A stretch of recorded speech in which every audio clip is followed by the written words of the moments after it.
আছে না মামা ভাগ্নি, যেখানে আপদ বিপদ নেই সেখানে। এই তো একটা মামা থাকলে আর কি লাগে। কোথাও ঘুরতে গেলে কত সাপোর্ট করে, কত রকম জ্বালা যন্ত্রণা সহ্য করতে থাকে। এই আলী আব্বাসের পুরোটা সময় ওর কাঁধেই ছিল বেশিরভাগ।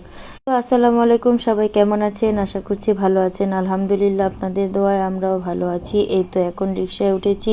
রিক্সায় উঠেও কত খুশি, কতক্ষণ নাচানাচি করেছে যে ও ঘুরতে যাবে। এখন এখানে এসেছি একটু বেড়িবাঁধে। বলেছিলাম যে শেখ জামাল স্কুলের সামনে আসলে আপনার নদীর সাইডে ভালো একটু হাঁটাহাঁটি করতে পারবো, দেখতে পারবো, অনেক সুন্দর একটা পরিবেশ নদীর পাশে। কিন্তু এখানে এসে দেখি এত বড় একটা মেলা হয়েছে। তো আলী আব্বাস তো অনেক খুশি, ও মেলা দেখে নাচতে নাচতে সিঁড়ি দিয়ে নামছে। সব কিছুর ভিতরে দৌড়ে উঠে যাচ্ছিল, কিন্তু কেউ ঢুকতে দিচ্ছিল না ওকে। বলছে তুমি টিকিট নিয়ে আসো। এই তো এখন টিকিট নিয়েছে, দেখেন টিকিট নিয়ে আবার ওইখানে যা দাঁড়ায় থাকবে, বলে যে ও উঠবে। এখন ওই ভাইয়াটা বলেছে যে ওই বাচ্চারা আগে নামুক, তারপরে তোমরা উঠবা। ওরা তো উঠেছে, অনেক সময় হয়ে গেছে, এখন নেমে যাবে। কারণ অনেক মানুষ একসাথে হলে বাচ্চারা সহজে খেলতে পারবে না, এই জন্য কিছু বাচ্চা নামিয়ে তারপর আবার কিছু বাচ্চা উঠাবে। কিন্তু ওর তো অপেক্ষা সহ্য হচ্ছে না, ও টিকিট নিয়ে দাঁড়ায় দাঁড়ায় সেখানে নাচানাচি ফালাফালি করতেছে। তারপর সময় শেষ হলে ওদেরকে নামিয়ে তারপর ওদেরকে উঠাবে। এই তো এখন উঠিয়েছে, দেখেন এটার ভিতরে ও প্রথম উঠেছে এই গেমটার মধ্যে। ও কখনো এই গেমে উঠেনি, কিন্তু এই যে আজকে একটু প্রথমবার তো ভয় পাচ্ছে। অর্ধেক উঠেছে কোনো মতো, কষ্ট করে এই পর্যন্ত উঠেই তো আবার নেমে যাচ্ছে। তো আমি তো এখানে দাঁড়িয়ে দাঁড়িয়ে হাসছিলাম।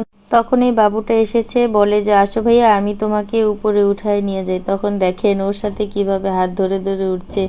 একা একা ওঠার সাহসই পাচ্ছিল না ও। ও যে এত ভয় পায়, কি হবে বলেন? ওর তো প্রথম সবকিছু। এখন আমি তো আগেই বলেছিলাম আপনাদেরকে যে ওকে আমি কোথাও বেশি ঘুরতে নিয়ে যাই না। এখন আস্তে আস্তে ওকে নিয়ে বাইরে বের হওয়া বা সব কিছুতে যাওয়া, জার্নিং, তারপরে সব রাইডে ওঠা, এগুলোর আস্তে আস্তে ওকে অভ্যাস করাচ্ছি।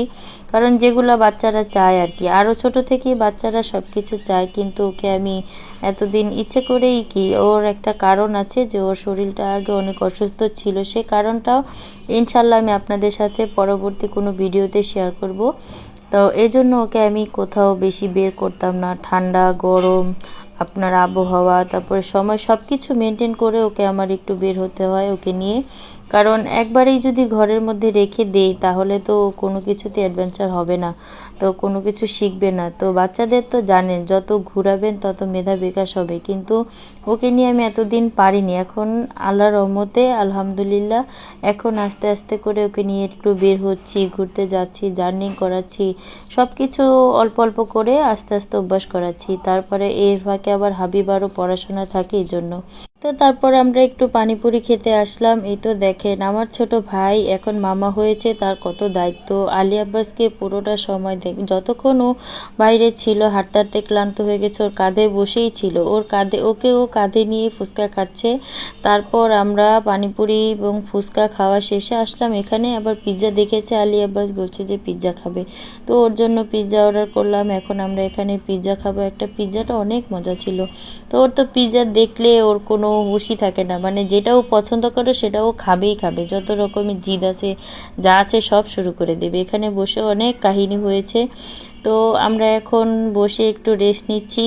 ও দেখেন শুয়ে শুয়ে পিৎজা খাবে, কারণ ওর ঘুম পেয়েছে, এখন সন্ধ্যা হয়ে গেছে, ওর আর জাগনা থাকার শক্তি নেই। তো হাসির কুলে আমার কুলে দুজনে কুলে শুয়ে শুয়ে পিৎজা খাচ্ছে। ওর খাওয়া শেষ হলে তারপর আমরা বাড়িতে চলে যাব। তো সবাই দোয়া করবেন আমাদের জন্য। আল্লাহ হাফেজ।